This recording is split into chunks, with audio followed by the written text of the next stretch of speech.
दीपक की जेब में 100 रुपए थे और भूमि पहली बार उससे मिलने आ रही थी। फोन पर उससे वादा किया था कि साथ में लंच करेंगे, आइसक्रीम खाएंगे और मूवी देखेंगे।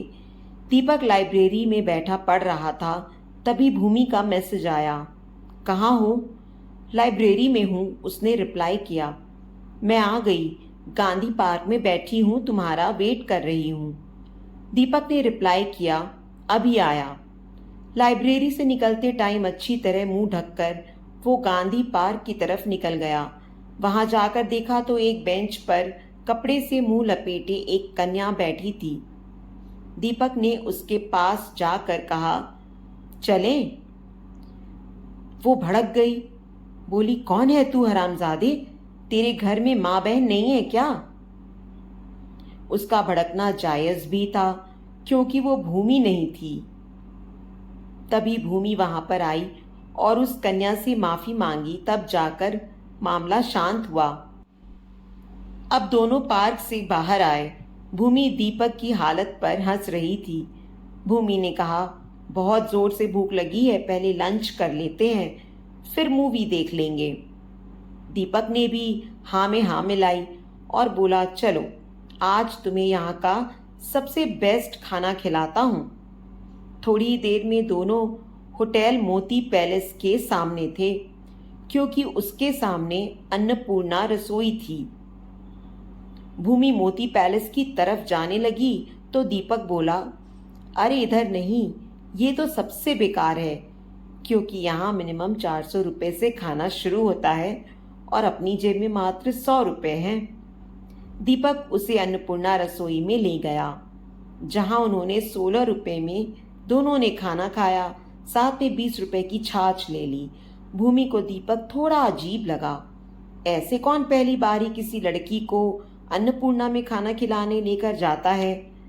फिर बारी आई आइसक्रीम की, तो बाहर निकलते ही कुल्फी की रेहड़ी दिख गई। दीपक ने उसे आवाज लगाई, एक 5 रुपए वाली और एक 10 रुपए वाली कुल्फी ले ली। 5 वाली खुद खाने लगा और 10 वाली भूमि को खिला दी।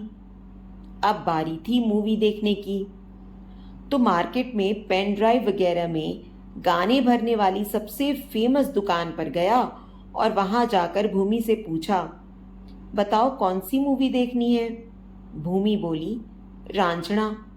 दीपक ने निकाला 20 रुपए का नोट और बोला, भैया मोबाइल में रांझना मूवी डाल दो, और हाँ HD क्वालिटी में डालना। दुकान वाले ने मूवी डाल दी। भूमि हंस रही थी उसकी इन हरकतों पर। दीपक 5 रुपए वाले 4 पैकेट पॉपकॉर्न के लेके आया था। अब दीपक और भूमि दोनों गांधी पार्क में बैठकर मूवी देखने लगे। मूवी देखते देखते दीपक ने भूमि से कहा, और कोई ख्वाहिश हो तो बता दो। भूमि बोलना तो बहुत कुछ चाहती थी, लेकिन चुप रही। फिर दीपक ने कहा, देखो, मैं मानता हूं कि फिलहाल मैं बेरोजगार हूं, लेकिन मैं मेहनत कर रहा हूं और मुझे विश्वास है कि मैं एक दिन सरकारी नौकरी जरूर करूंगा। उस दिन ही मैं तुम्हारे घर वालों से तुम्हारा हाथ मांगने आऊंगा।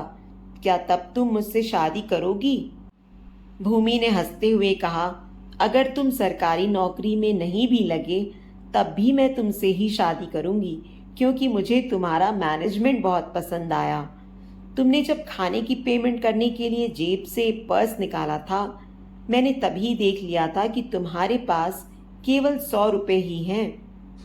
हालांकि कुछ पैसे मेरे पास थे, लेकिन मैं चुप इसलिए रही क्योंकि मैं ये देखना चाहती थी कि तुम इन 100 रुपयों में वो सब वादे कैसे पूरे करते हो जो तुमने मुझसे किए थे। अगर तुम केवल मुझे इम्प्रेस करने के लिए उधार लेते तो शायद मुझे बुरा लगता, लेकिन तुमने उतने में ही मुझे खुश रखने में कोई कसर नहीं छोड़ी। तो मिस्टर दीपक, क्या तुम मुझसे शादी करोगे? दीपक हंसते हुए बोला, जरूर, इस बात पर कुछ मीठा हो जाए।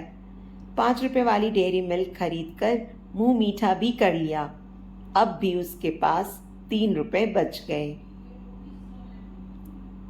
तो दोस्तों, उम्मीद करती हूँ आपको आज की हमारी कहानी पसंद आई होगी। कहानी पसंद आई है तो वीडियो को लाइक और शेयर करें, चैनल पर नए हैं तो चैनल को सब्सक्राइब करें और हाँ, नोटिफिकेशन बेल को ज़रूर दबाएं ताकि अगली अपडेट सबसे पहले आपको मिले।